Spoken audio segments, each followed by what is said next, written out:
Hi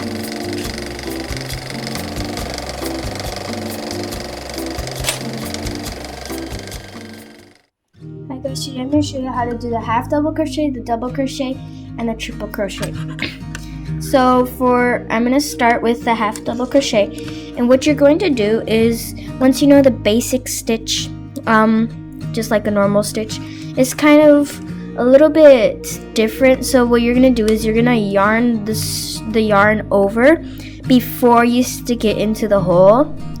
And so you'll have it like this, and then you're going to yarn over when you're through the hole like a normal stitch, and when you pull it out, you're going to have 3 stitches on your hook.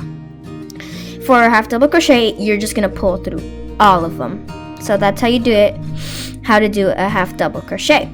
For a double crochet, you're going to yarn over like the half double crochet and do the same thing as the half double crochet. So you're going to put it in like that, and you're gonna have 3 loops, and this time though we're going to yarn over and pull through 2 of the loops, and there will be 2 more loops there, and you'll yarn over and pull through those, and that's a little bit bigger than a half double crochet.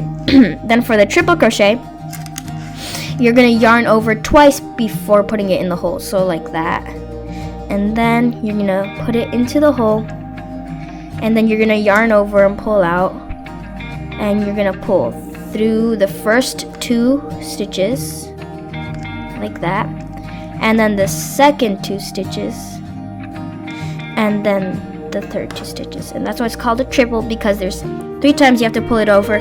Half double is just through all 3. Double, that's 2 times double for 2, so that'll be 2 times yarning over and pulling through the 2 loops, and 3 times the triple.